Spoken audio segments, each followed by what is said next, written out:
Fatimah ngareret ka Juanti bari nyarita.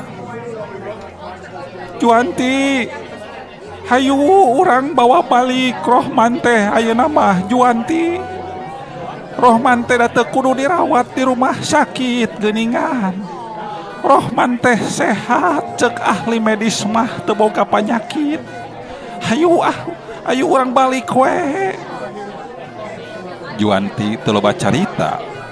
Manehna bangun anu terus malaweng pikiranana kumalayang nyut-nyet ka ditu ka dieu sabab loba pikiran. Harita terus wae nurut kumaha ceuk indungna anu ngajak bari teu weleh ramisak panona beueus ku Cimata. Tur sanggeus ku dokter diijinan balik sarta dibere obat vitamin jeung penenang mah mangrupa bantuan sederhana. Harita Rohman tuluy digotong deui kana mobil Pak Odang pikeun dibawa balik.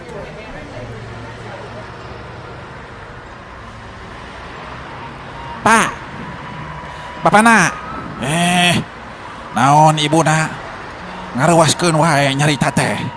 Teu bisa laun kitu nyarita teh.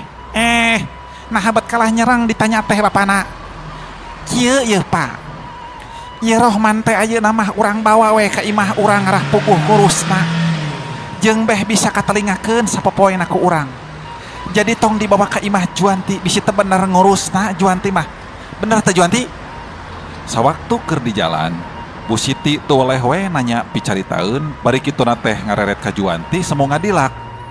Teu ngareret ka Fatimah anu jadi indungna sarta nyaritana angger sugal. Tapi samemeh Juanti ngajawab kadenge Pak Odang biheulaan nempas. Cik atuh Bo, kudu bisa ngahargaan kana perasaan hate batur. Piraku Juanti rek diantep onamanan mah. Ya kasalakina anu keur gering. Papa mah yeuh percaya Juanti mah perhatian nyaah kasalaki. Jadi teu kudu aya basa kitu sagala da teu pantes diucapkeun atuh. Teu sawios-wios Bapak. Ibu nyarios kitu memang teu lepat. Margi abdi memang ngurumaoskeun jalmi teu gaduh. Sareng teu tiasa nembongkeun ka Bella kanu janten caroge. Janten upami bade dicandak mah ka bumi Bapak mangga wae. Nanging panginten abdi bakal ngiring pikeun ngurus Rohman di ditu Bapak. Teu bisa kitu Juanti. Saha anu nitah anjeun milu ka imah ibu barina oge ngurus anak ibu deui. Ya paling oge anjeun mereka don ngaparuang ka anak ibu meureunna da puguhna ke lain rek ngurus ah. Fatimah anu ti tadi cicing jeung jempe nahan amarah bangsa ngadenge caritaan ti Bu Siti anu teu weleh nyeureud. Harita geus teu bisa nahan deui diri para wargi kaum dangu. Langsung buuk Bu Siti dijambak ku Fatimah. Ih sia teh Siti. Atuh puguh kaayaan di jero eta mobil teh jadi riweuh ku nu pasea antara besan jeung besan. Teu beda ti musuh jeung musuh wae. Ngajadikeun Pak Odang kapaksa ngeureunkeun mobilna bari turun maksudna rek misahkeun anu pasea di tukang. Ngan harita Pak Odang jadi reuwas waktu aya 4 urang jalma marake tergos hideung nutupan beungeutna masing-masing tarurun tina mobil carry warna hideung. Langsung maranehna ukakeun panto mobil anu ti beulah kenca di mana Juanti awakna keur kapepet ka sisi panto sabab keur maksa misahkeun anu keur pasea. Aduh, cengkang, koleang. Juanti awakna terus ngajengkang ka tukang. Meh-mehan awakna ti beubet kana aspal. Waktu panto mobil tukang aya anu muka. Ngan untung harita kaburu ditongtak palebah cangkengna ku salah saurang di antara eta 4 urang jalma anu memang niatna rek nyulik Juanti bari langsung dibaba lompat diasupkeun kana jero mobil anu hideung teh. Juanti sadar kana eta kaayaan. Fatimah jadi terus nekad manehna turun tina jero mobil Pak Odang sakaligus neunggel salah seorang culik dina lebah tonggongna. Ngan orokaya para wargi kaum dangu, Fatimah memang pangawakan awewe anu kurang tanaga. Teu saimbang nalika kudu nyang hareupan eta culik da puguh saurang lalaki anu pangawakanana jangkung gede. Fatimah katingali di tajong hulu angna ku eta jelma, nepikeun ka awakna Fatimah terus ngagulitik ka tengah jalan raya bari ngajerit. Jeritan Fatimah jeung Juanti kadenge meh bareng. Aduh, mama, awas! Sorang ngajeritna Fatimah mungguh tarik pisan ngan pondok sabab nyawana kaburu ngalayang. Barang jeung awakna anu kagiles ku mobil tronton. Anu tengah haja ngagiles awak Fatimah anu ngaguritik ka tengah jalan.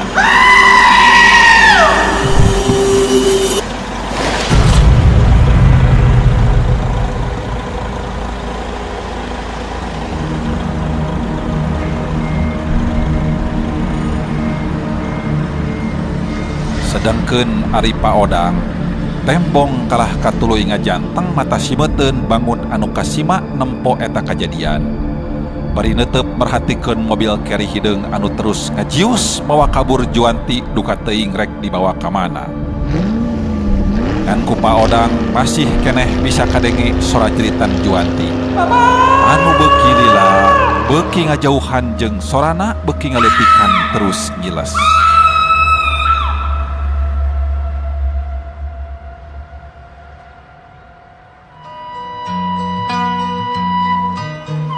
Kiwari di eta jalan jadi ngagiembung loba jalma jeung polisi anu ningali layon. Sarta ku ayana eta kejadian kapaksa paodang Katut Bu Siti jadi saksi sakaligus nguruskeun eta masalah.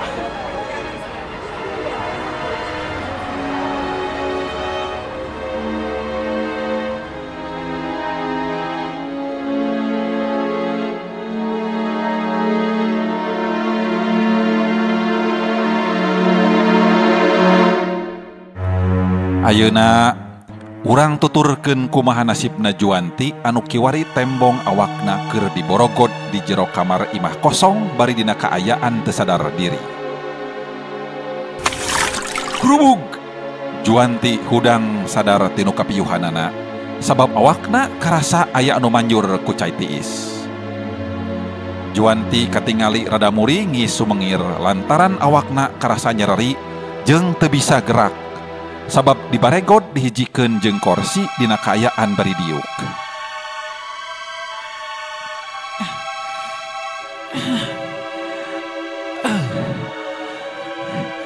Di mana ieu teh? Aya di mana? Di mana ieu? Juanti muterkeun paneutepna nitenan di jero eta kamar. Bari manehna can pati sidikeun ka opat urang jalma anu harita narangtung ngajagaan manehna. Bray. Panto kamar kadenge ngereket buka. Juanti ngageter hatena bari tetepan terus mencerong seukeut kana lawang panto.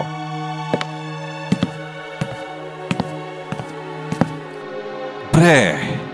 Katempo ku manehna aya lalaki jangkung gede bari pakulitanana bersih, kaluhurna make kameja bodas cele anu diselipan ku warna orange. Kahandapna make calana jeans warna hideung diluyukeun jeung rupa anu memang rada pantes make kacamata hideung.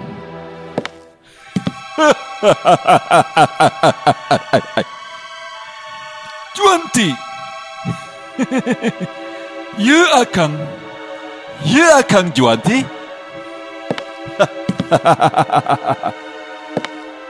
Saenggeus deukeut eta jalma teh tuluy nanya ka Juanti bari ngaakangkeun ka Juanti teh anu pikeun Juanti mah mata kaget sabab eta jalma teh bet apaleun kana ngaran manehna. Ari manehna sorangan rumasa can apaleun ka eta jalma sabab ku can sidik teh neuteup kana beungeut eta jalma terus tumanya. Saha anjeun teh? Saha? Naha anjeun ayeuna bet nyulik diri kuring?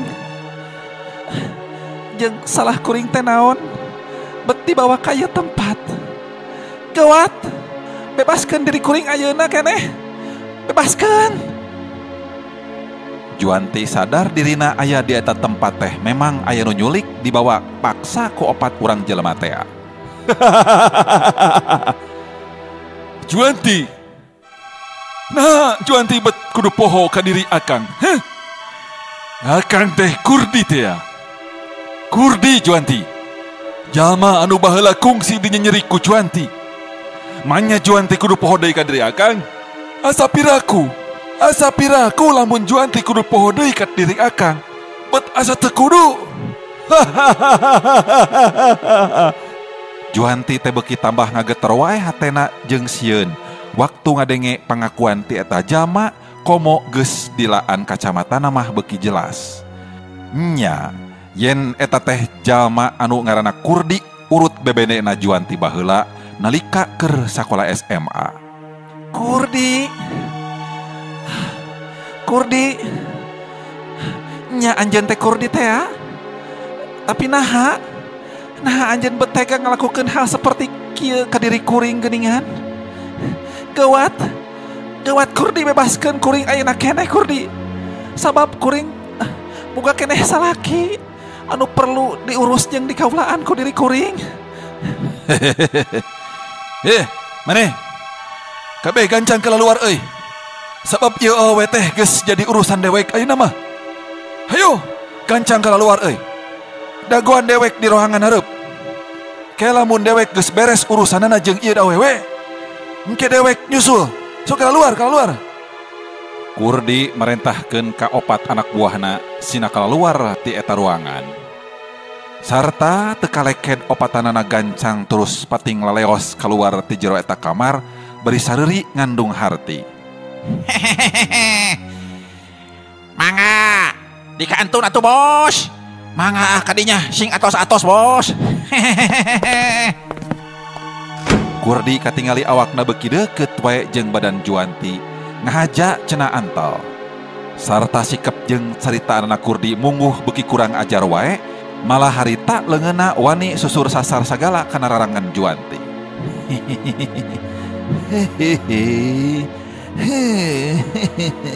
Hai, kurang ajar.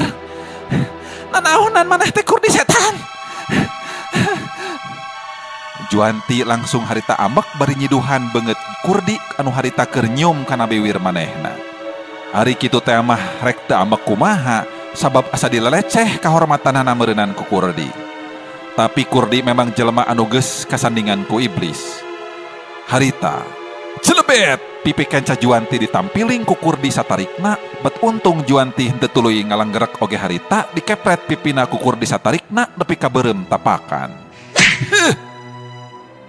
Setan sia, jeung wani nyiduhan kana beungeut aing sagala sia teh Juanti. Ya, ingetkeun ku maneh Juanti, aing teh lalaki anu bareto pernah bogoh ka maneh, jeung dinyeri ku maneh Juanti. Ayeuna waktuna si Kurdi geusan males kanyeri sarta ulah kaget ku salaki maneh anu ayeuna keur gering parna Juanti. Jeung eueuh dokter anu bakal bisa ngubaran penyakit salaki maneh. Sebab salaki maneh geus diteluh ku aing Juanti.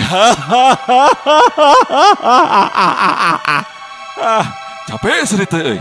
Tah matak ayeuna mah geus mending oge kaulaan diri akang Juanti.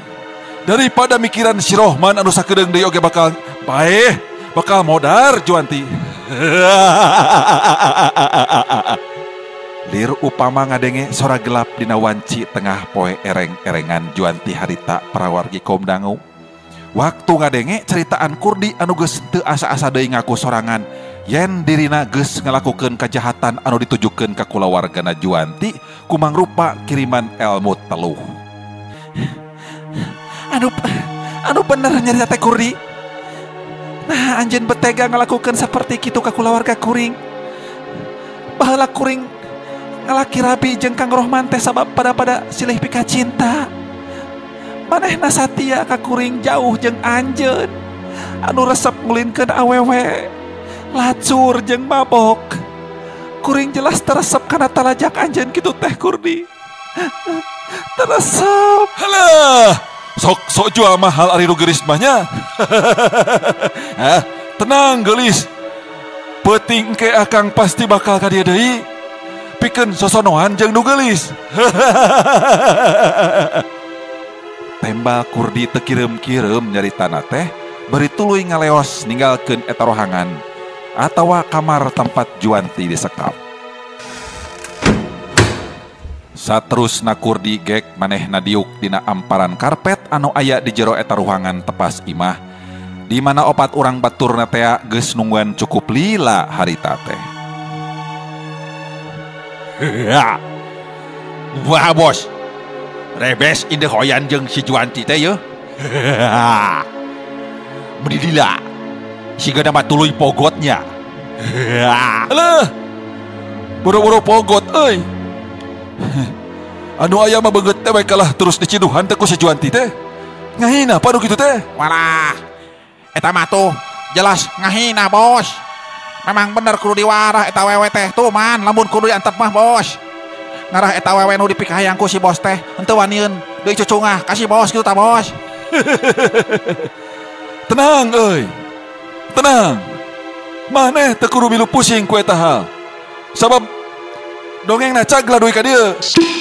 Euleuh. Para wargi kaum dangu netizen sadayana kalah saeep waktosna geuningan.